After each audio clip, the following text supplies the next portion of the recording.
আজকে আলু দিয়ে মুরগির মাংস রান্না করব, আর কোনো সবজি দিব না। তো এখানে আমি আলুটা তেলের মধ্যে একটু হলুদ দিয়ে ভাইজা নিলাম। শুধু আলু দিয়ে আজকে রান্না করব। সবসময় তো মুরগির মাংস রান্না করি বেগুন, আলু, গাজর এগুলা দিয়া। আজকে ভাবলাম শুধু আলু দিয়ে রান্না করব। তো আলুটা ভাজা হয়ে গেছে, এখন আমি এখানে পেঁয়াজ দিয়ে দিব।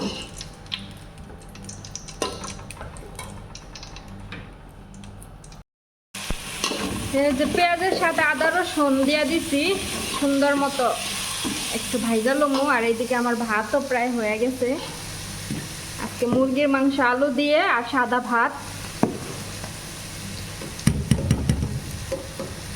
সবসময় তো সবজি দিয়ে মুরগির মাংস খাইতে ভালো লাগে না।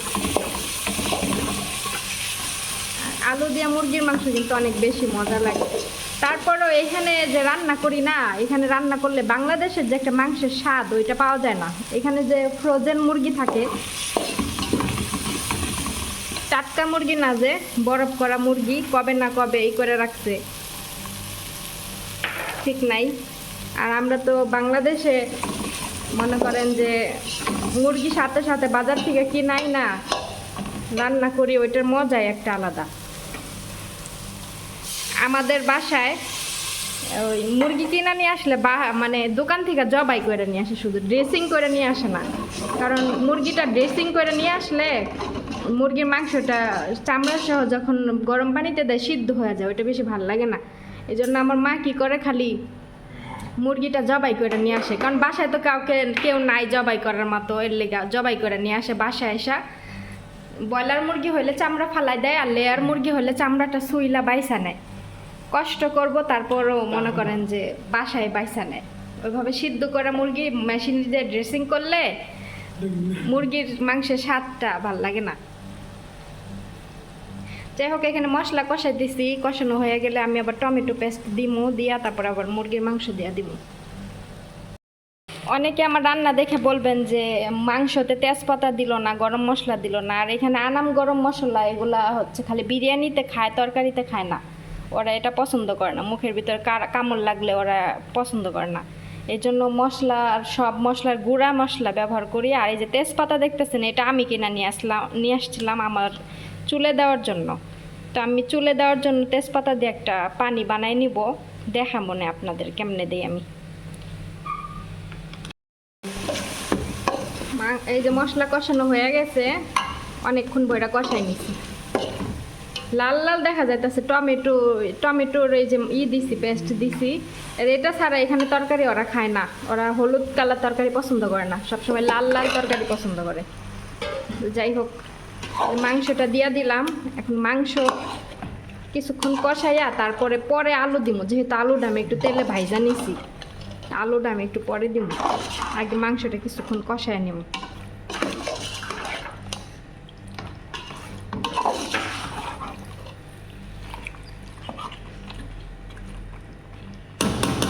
সব ফাঁকি মরিচের রান্না, আনাম কোনো গরম মশলা নাই, তারপরে তেজপাতা নাই, আনাম কোনো কিছু নাই।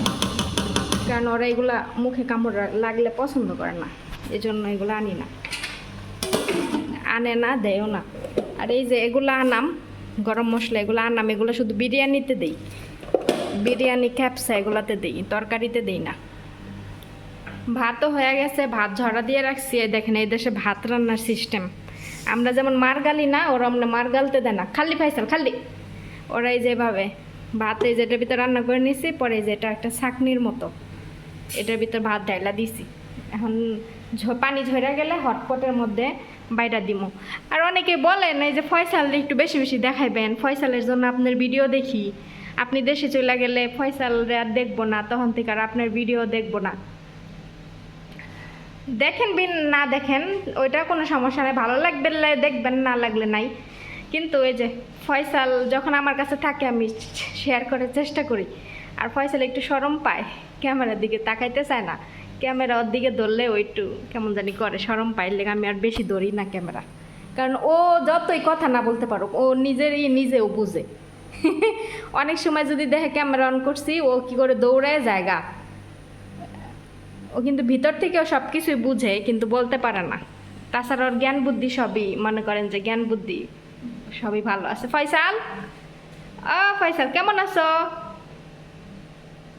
এই দেশে সালাম দেয় কেমনে জানেন? সালাম দিয়া আসসালামু আলাইকুম, এই যে ওই হাত, ওই হাত সালাম, এইভাবে হাতের সাথে হাত মিলায় সালাম দেয়। আল্লাহ। তো এই যে রান্নাঘরের বর্তমান পরিস্থিতি, সব কিছু এলোমেলো আছে। সালাদও বানাই নিমু, সালাদ দুপুরে খাই না, বিকালের জন্য। আর এইখানে আমি একটা শুটকি ভর্তা বানাইছিলাম গতকালকে, আপনাদের সাথে শেয়ার করা হয় নাই, তাড়াতাড়ি করে বানাইছি। তো এটা ফ্রিজে রাখছিলাম, দুপুরে খাইছিলাম আর ফ্রিজে রাখছিলাম, এখন আবার বাইর করে রাখছি, আজকে দুপুরে খাবো আবার। আর আজকে আমি একটা স্পেশাল একটা জিনিস রান্না করবো। আমি আরও 2 মাস আগে চিনি গুঁড়াই, দেখেন চিনি গুঁড়া পোলার চাল নিয়ে আসছিলাম বাজার দোকান থেকে, এটা আমি রান্নাই করি নাই। তো আজকে আমি পোলার চাল এখানে 1 কাপ, এই যে এই কাপের 1 কাপ আর অর্ধেক কাপ বাইর করে ভিজাই রাখছি একটু, এখন আমি বসাই দিব। পেঁয়াজ কাটা নিছি, পোলাও রান্না করবো আজকে আমার জন্য, যেহেতু মাংস রান্না করতেছি পোলাও দিয়ে ভালো হবে যেন রান্না করতেছি আর কি। এই ভাত খাবো না, ভাত ওদের জন্য আর কি। ওদের দেশের যে খাবার যতই খাই না কেন, মনে করেন যে বাংলাদেশি খাবারের যে একটা স্বাদ, অনেক সময় খাইতে ইচ্ছা করে, কিন্তু রান্না করলেও দেখা যাচ্ছে বাংলাদেশের মতো হয় না। আমাদের দেশে টাটকা জিনিসের যে একটা স্বাদ, ওই রকম একটা স্বাদ পাওয়া যায় না। যাই হোক, কি করবো, এমনি খাইতে হইব। আর ওরা তো শাক সবজি এগুলা কোনো কিছু খাওয়া বুঝেই না। শাক সবজি আমি বাজারে গেলেও শাক সবজি দেখি না, দেখলে তাও লই আইতাম। ম্যাডামরা যায় সব আরবিয়ান বাজারে, আরবিরা বাজার করে, এইসব বাজারে যায়, এইসব বাজারে বাংলাদেশি কিছু পাওয়া যায় না। তো মাংসটা এই যে জাল কমাই কমাই, আমি কিন্তু এখানে কোনো পানি দিব না, হ্যাঁ, আমি জাল কমাই কমাই এটা রান্না করে নিব, পানি উঠা যাব। জাল কমায় ডাইকা দিব, দেখবেন এই মাংস থেকে পানি উঠবো, আর এই পানি দিয়া তরকারি কষাইলে, মাংস কষাইলে অনেক বেশি মজা হয়, মশলাগুলো মাংসের ভিতরে ঢুকে। আচ্ছা দেখেন তো আমার পোলাও রান্না কেমন হয়েছে।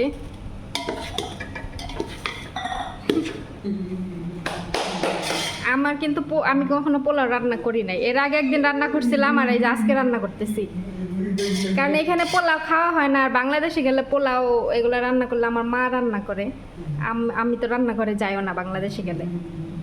তো যাই হোক, জীবনের 2য় বার পোলাও রান্না করলাম, মনে তো হইতাছে মাশাআল্লাহ ভালোই হয়েছে, কিন্তু এখানে আরও অনেক কিছু দিতে হয়, আমি এত কিছু দেই নাই, শর্টকাটে রান্না করছি। আরও পরিপাটি করে রান্না করলে আরও ভালো লাগবে হয়তো, মাশাআল্লাহ। আর এই দেখেন মাংস আমি এখন পর্যন্ত কষাইতেছি, এটা একটু সিদ্ধ হইতে সময় লাগে লেগে, আর ওরা সিদ্ধ না হইলে তো ভালো মতো ওরা একদম নরম মাংস খায়।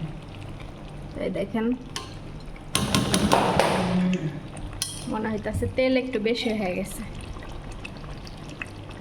ম্যাডাম এসে আবার ক্যাটকেট করবো না। মাংসতে একটু তেল তুল না হইলে ভাল লাগে কন, আর এটা তেল না, বাটার দিয়ে রান্না করছি। এই যে তেল একটু একটু ভাইসা রয়েছে না, এটা আইসা যদি আমার ম্যাডামে দেখে খাওয়ার সময়, তাইলে ক্যাটকেট করব। এখন মাংসতে তেল তুল না হইলে মাংস কেমন লাগে খাইতে, খসখসে লাগে না? বিপদে আছি। একটু একটু তেল বাইসা রয়েছে, এগুলাই যদি আইসা দেখে তরকারি নেওয়ার সময়, তখন আমার খাওয়া শেষ হলে ডাক দিব, কইব কি যে তরকারিতে একটুখানি তেল দিবি, একটুখানি, মানে এই যে এতটুক তেল দিতে পাই, এতটুক তেল দেয় নাকি মানুষ মাংস রান্না করে খায়। তাও এটা তেল না, বাটার নিয়ে আসছে।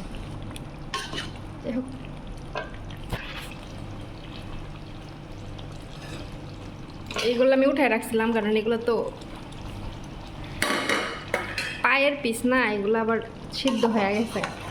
এখন আমি ঝোল দিয়া দিব, আলু সিদ্ধ হয়ে গেছে গা, ঝোল দিয়া দিব।